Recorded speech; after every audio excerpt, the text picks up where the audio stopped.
Hello friends, मैं नेहा अपने channel new mom में आप सभी का स्वागत करती हूँ। दोस्तों, प्रेगनेंसी की मैंने बहुत सारी वीडियो बनाई हैं, लेकिन मैं आज बात करने वाली हूँ नवजात शिशु की देखभाल के बारे में। नवजात शिशु जो कि 0 से 3 महीने के बीच के जो शिशु होते हैं, उनकी देखभाल आप किस तरीके से कर सकती हैं।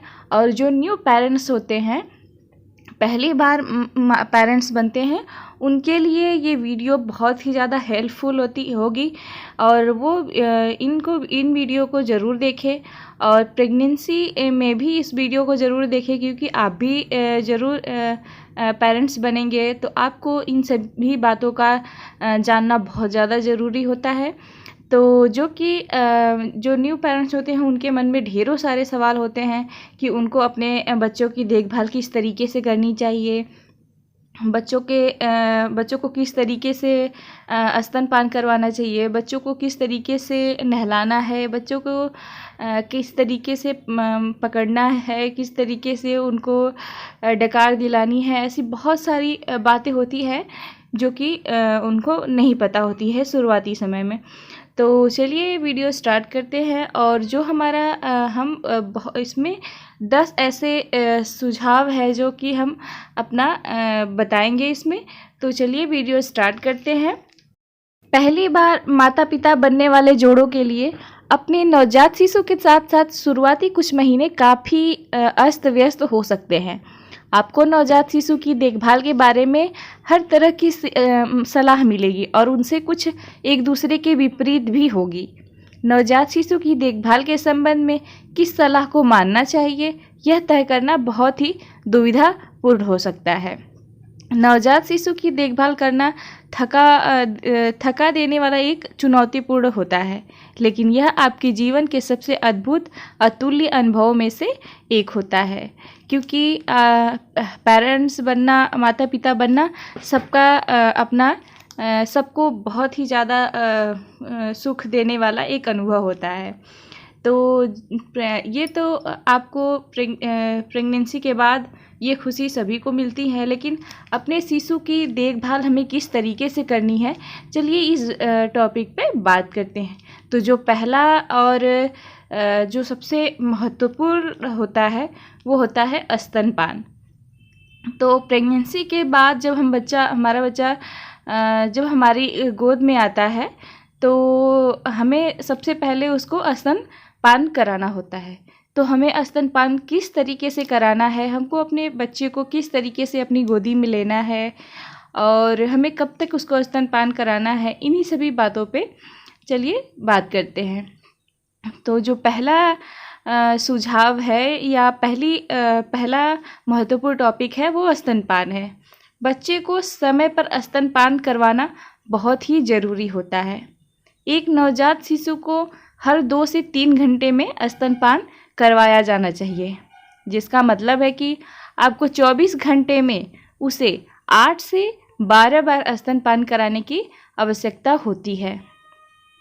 शिशु को जन्म के बाद पहले 6 महीने तक केवल माँ का दूध ही पिलाना चाहिए। माँ के दूध में महत्वपूर्ण पोषक तत्व और एंटीबॉडी होती हैं, जो बच्चे के स्वस्थ रहने में और विकास करने के लिए बहुत ही ज़्यादा आवश्यक होते हैं। शिशु को कम से कम 10 मिनट के लिए स्तनपान करवाना चाहिए। अपने बच्चों को होठों के पास स्तन को तब तक रखें जब तक वह मजबूती से पकड़कर चूसने न लगे। यदि शिशु सही ढंग से स्तन को मुंह में ले लेता है, तो माँ को उसके निप्पल में कोई दर्द नहीं होगा। शिशु को दूध पिलाने के बाद स्तन कम भरा हुआ महसूस होना चाहिए। यह एक संकेत है कि शिशु को पर्याप्त दूध मिल रहा है। यदि स्तन का दूध शिशु को नहीं दिया जा सकता है, तो डॉक्टर द्वारा सुझाए गए फॉर्मिल्क जो होता है, उसको आप दे सकते हैं।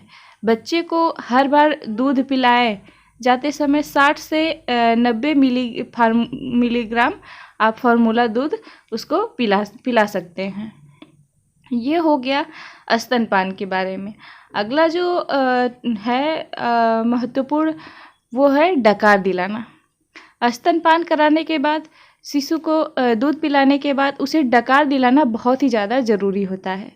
शिशु दूध पीते समय हवा निगल लेते हैं, जिससे उनके पेट में गैस हो जाती है और यह पेट के दर्द का कारण बनता है। यह अतिरिक्त हवा बाहर निकालना है, तो इस प्रकार से अगर आपको अगर इस हवा को डकार के द्वारा आप इस हवा को बाहर निकाल सकते हैं। आपको अपने बच्चे को उसकी जो ठुड्डी है उसको अपने कंधे पे रख के उसकी पीठ पे हमको धीरे धीरे थपथपाना है। बहुत ही आराम से धीरे धीरे तक थपथपाना है और उसको तब तक थपथपाना है जब तक कि वो डकार ना ले ले, क्योंकि बच्चा अगर डकार नहीं लेगा तो उसके पेट में गैस होगी और उसको पेट में दर्द होगा और उसको कभी कभी दूध उगलने की भी मतलब दूध फेंकने की भी समस्या होती है। बच्चा दूध को वोमिट कर देता है, इसीलिए बच्चे को डकार दिलाना बहुत ही ज़्यादा ज़रूरी होता है। अगला है अपने नवजात शिशु को कैसे पकड़ें। यह सुनिश्चित करना बहुत ही महत्वपूर्ण है। आप अपने बच्चों के सिर और गर्दन को एक हाथ से सहारा देते हुए उसे पकड़ना चाहिए। इसका कारण यह है कि उसकी गर्दन की मांसपेशियां अभी तक स्वतंत्र रूप से सिर को संभालने के लिए पर्याप्त रूप से मजबूत नहीं होती हैं और उसकी हड्डियां, जो रीढ़ की हड्डी है, वो भी अभी बढ़ रही होती है, मजबूत हो रही होती है।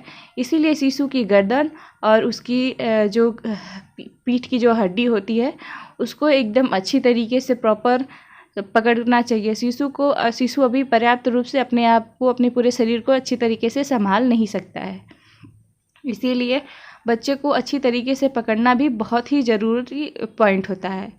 और अगला है नाभि रज्जू से बचे हुए जो भाग होते हैं, मतलब नाभि, जो बच्चे की नाभि कट की जाती है उसमें थोड़ा सा भाग छोड़ दिया जाता है।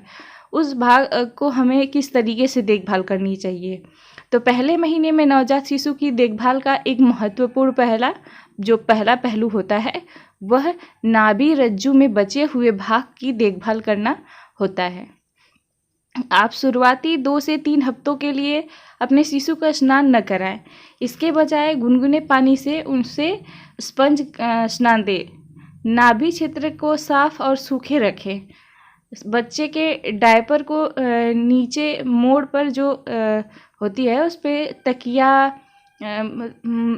तकिया न लगने पाए, या जैसे उसका कपड़ा भी उस पर ना लगने पाए, क्योंकि वो बहुत ज़्यादा सेंसिटिव होता है। आपको उसको बहुत ही ज़्यादा बचा के रखना चाहिए। उसमें सूजन, बदबू, ऐसा जो मवाद होता है ये सब उसमें नहीं निकलना चाहिए, क्योंकि अगर उसमें खिंचाव होगा तो उस बच्चे को नाभि में दिक्कत होगी। अगर ऐसा कुछ उसमें होता है तो आपको अपने डॉक्टर से ज़रूर उसको दिखाना चाहिए। यहाँ आपको ज़्यादा ध्यान देना है कि आपको उसकी अच्छी देखभाल करनी है और उसको कपड़ा या डायपर से उसको न लगने पाए, आपको अच्छी तरीके से उसका प्रॉपर देखभाल करनी है।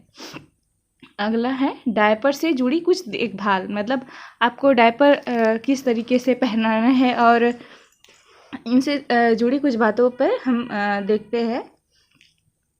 तो प्रसव के बाद नवजात शिशु की देखभाल करते समय बार बार डायपर बदलना एक महत्वपूर्ण पहलू होता है। अगर आपके शिशु को पर्याप्त मात्रा में आपका दूध या फार्मूला मिल्क दिया जा रहा है तो वह नियमित रूप से मल त्याग के साथ साथ एक दिन में कम से कम 6 से 8 बार डायपर गीले करता है। जैसा कि उसका डायपर भरा हुआ महसूस हो, उसे बदल दें। आपको दिन में कम से कम 10 बार तक इसे बदलना पड़ सकता है। एक गंदे डायपर को बदलने के लिए आपको एक चेंजिंग सीट, सौम्य diaper wipes, diaper rash, cream या बेबी पाउडर और साफ डायपर की आवश्यकता हो सकती है। यूटीआई को रोकने के लिए अपनी शिशु को पीछे से आगे की ओर पोंछने के बजाय आगे से पीछे की ओर पोंछें। फिर अपने बच्चे को प्रत्येक दिन कुछ घंटे के लिए डायपर के बिना रखें। ऐसा करने से आपका जो शिशु है